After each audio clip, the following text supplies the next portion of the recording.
mega love shout out mga absat. Nandito tayo ulit sa channel ni Attorney Enzo Recto. May pinaka-latest siya dito. Ang problema sa ex-marites, mga absat, matapang lang sila kapag si Cayetano. Pero pag kinumpranta mo, takbo, duwag. Ay, naku, ang ganda. Relate sa main topic natin to. Sige, pakinggan natin yung version ni Attorney. Attorney, bakit nga ba, Attorney? No, it's real. Again, sa mga bagong pasok, shoutout sa inyo. Huwag kalimutan mag-like and subscribe. Maraming salamat. Attorney, pasok.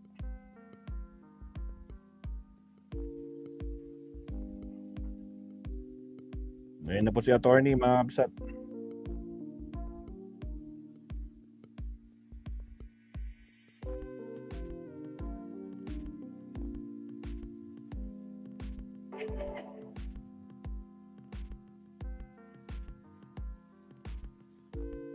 Attorney.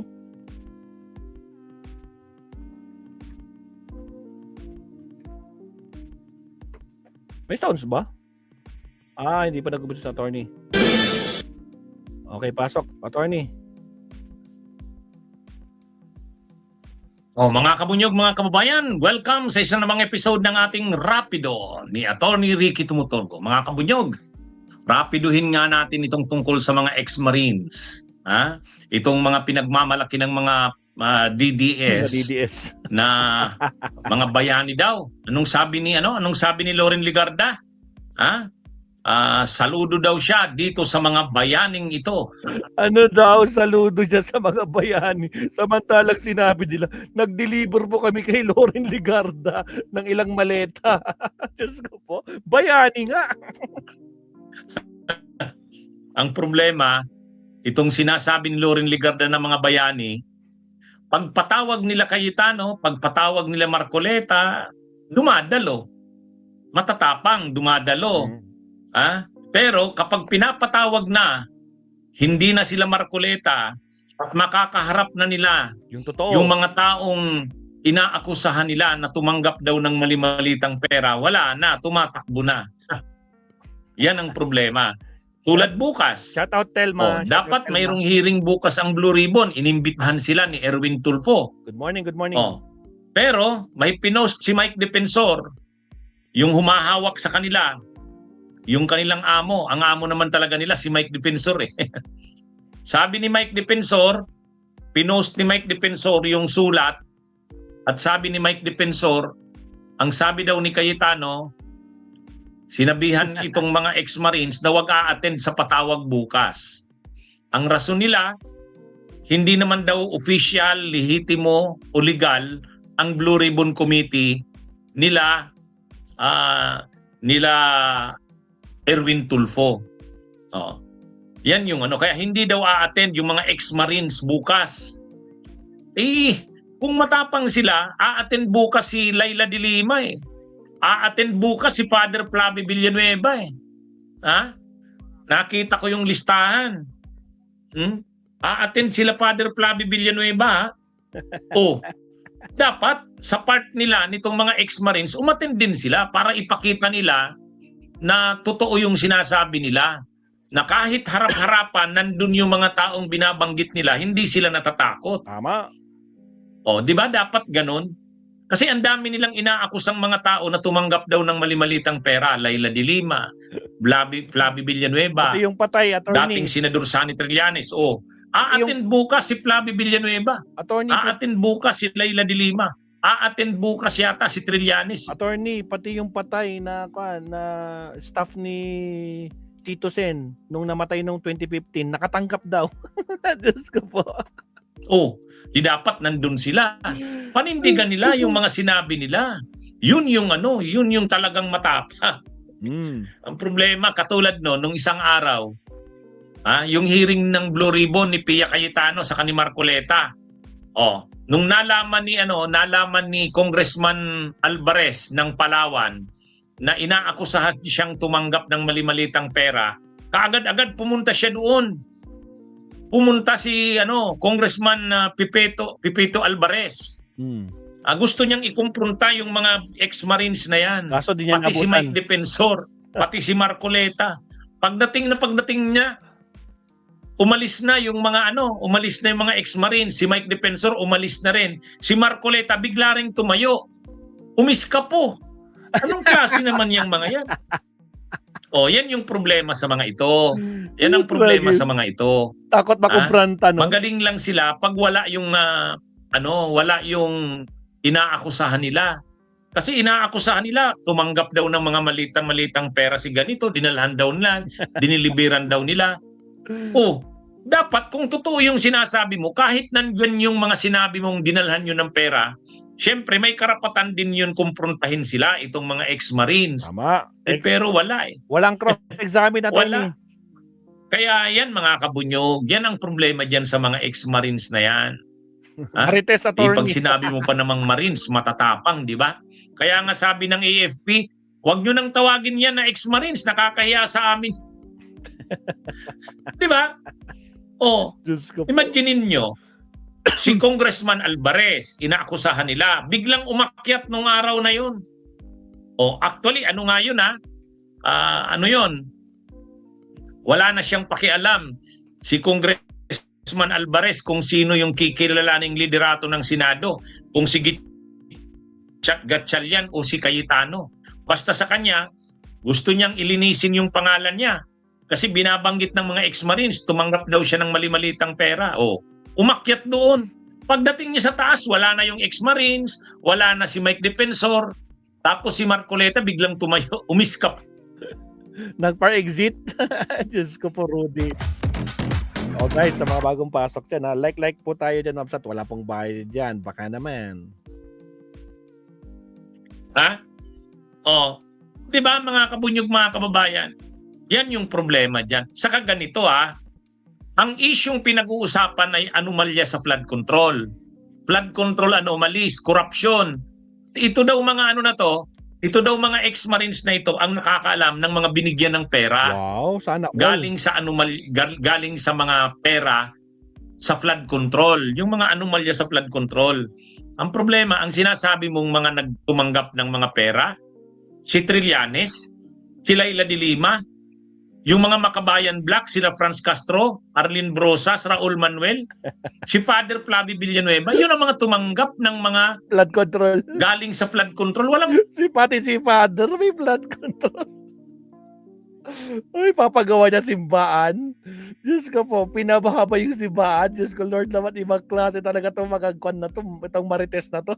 maniniwala doon. Diyos ko po. Ang malinaw dito, itong mga taong itong binanggit ko, Laila de Lima, Trillanes, Flavie Villanueva, yung Makabayan Black, sira Congresswoman Franz Castro, yun ay mga talagang matapang na nagsusulong ng impeachment ni Sara. So lumalabas ngayon, hindi tungkol sa flood control ang na anomalya ang gustong isiwalat nitong mga itong mga ex-marines na ito. Gustong patahimikin yung mga nagsusulong ng impeachment ni Sara. Kaya ito mga kabunyog, dapat sana kung matapang sila, sisipot sila bukas. Doon sa hearing ni Montulfo, ay ni Erwin Tulfo. Sa hearing. Di ba may Marines doon na nag-aakusa na siya daw ang nagdala ng babae kay Erwin Tulfo? Hindi dapat a-attend siya bukas. Ay di ba Mr. Senator, kung ang nagdala sa iyo ng babae, saan ko dinala? Sa ganitong lugar. Di ba ikaw pa nga nang nagbukas ng pinto Sabi mo pa ganito Yun, matindi yun, di ba? Matindi yun pagka ganun. Tapos nandun si Father Flavie Villanueva, dapat sasabihin ng ex-marines, Father, huwag ka nang magsinungaling. Di ba nung pagpunta ko doon sa iyo, ang damit mo ganito, pumunta ako sa iyo ganitong oras, ang sabi mo pa nga ganito ganyan, at ito yung picture Mga ganun. Yun talaga, maniniwala ang tao diyan. Pero ngayon, nung patawag nila Cayetano, nandun sila sa kani Marcoleta. Pinagmamalaki pa yan ni Loren Legarda, mga bayani raw. Sa patawag ni Erwin Tulfo bukas, nandun yung mga taong sinabi ng ex-marines na dinalhan nila ng pera. Aattend yata si Laila de Lima, si Father Flavie Villanueva, si Trillanes, tapos wala sila. Di wala. Paano mo ngayon papaniwalaan? Alam niyo mga kabunyog, sa amin sa korte, Sa amin sa korte. Sa korte Yes, attorney. halimbawang ako yung akusado. Tapos ang testigo laban sa akin, halimbawa ay si Juan de la Cruz. Ngayon, si Juan de la Cruz ay present ng kalaban ko. Testigo siya.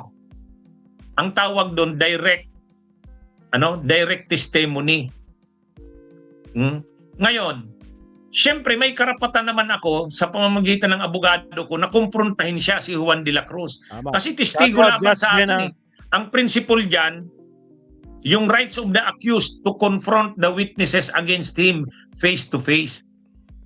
Bill of Rights yan. Yan ay constitutionally guaranteed na Bill of Rights. Si Father Bahagi Damay. ng Bill of Rights. The right of the accused to confront the witnesses against him face to face. O, di ba? Bakit? Idinidiin mo ako, hindi kita pwedeng ikumpronta. Wala yon. Kapag hindi na kumpronta ng akusado yung testigo laban sa kanya, kahit pa nakapag-testify na siya, aalisin yan sa records. Bakit aalisin yun sa records? Bakit aalisin sa records? Kasi nga, hindi naman nakumpronta ng accused. Unfair naman yan sa dun sa accused. Inakusahan mo. Tapos yung testigo laban sa kanya, nag-appear.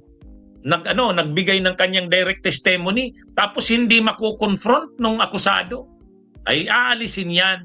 Tatanggalin yan sa records. Kahit nag-appear siya, yung testigo, hindi pwede yun. O ganyan din yan. Parang itong mga testigong ito, inaakusa si Leila de Lima, si Trillanes, Flavie Villanueva, si Beatrix Luistro, sila Franz Castro. Okay, karapatan nila Franz Castro, nila Leila de Lima, nila Trillanes, nila Father Flavie Villanueva, kumprontahin ang mga ito. Ang problema, ayaw umattend bukas kasi sabi daw ni Cayetano, sabi ni Cayetano, wala. Pagka ganyan, tumatakas. Wala yan. Hindi ka panipaniwala yung mga testigong ganyan. Di ba? Kaya nga ito di ba ang sabi ni Cayetano, ang problema kasi daw dito sa grupo nila Soto, nila Lacson, nila Tulfo, ayaw daw pagsalitain ang mga Marines, yung mga ex-Marines. Bias daw kasi sila Lacson. Ito na. Pinapatawag na ni Tulfo bukas. Bakit ayaw na nilang pa-attendin? Dapat papadaluhin nila yan. Dapat nandun si Mike Defensor. Dapat nandun si Libito Baligod na naman. Di ba? Wala. Di ba? Ang sabi ni Cayetano, pinipigilan daw yung mga ex-Marines na yan na magsalita. Pinapatawag na nga ni Erwin Tulfo bukas Sino ang nagsabi sa mga ex-Marines na wag umattend? Si Cayetano. Di ba? Kaya, ito mga kabunyog, mga kabayan? Wala. Dun sana magkakasubukan. Kaya yun yung sabi ni Congressman Alvarez, kaya siya umakyat sa taas ng hearing ni Marcoleta at saka ni Cayetano nung isang araw. Sabi niya, pumunta ako dito para kumprontahin yung mga ex-Marines at saka si Mike Defensor. Kasi binabanggit ninyo ang pangalan ko sige, nandito na ako. Di ba? Napahiya doon sila Marcoleta Si Alan. Pagdating ni Alvarez, biglang tumayo si Marcoleta. Sila Mike Defensor nauna ng umiskapo at saka itong mga ex-Marines. Relax. Red Horse Beer muna. Ang pagre-relax, mapapasarap para bukas, ikaw. Bakit umalis sila? Kasi kukumprontahin sila Doon sana magkakasubukan kung nagsisinungaling sila o nagsasabi ng totoo. Kasi kung nagsasabi sila ng totoo, papanindigan nila yan. Bakit sila tumatakas? Di ba? Yan yung Tapos ang lakas ng loob ni Cayetanong magsabing ayaw daw kasing bigyan ng pagkakataon yung mga ex-Marines na magsalita. Paano mo sinasabing ayaw bigyan ng pagkakataon? Talagay na nga sila sa imbitado bukas.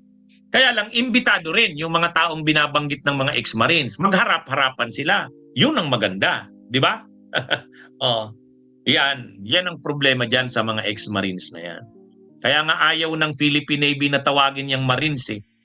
Ayaw din ng AFP. Kaya lang ano namang itatawag natin dyan? Marites daw, sabi ng... Okay, mga kabunyog, mga kabayan, magandang araw sa inyong lahat. Ito po ang Rapido ni Attorney Ricky Tumuturgo. Magandang araw po.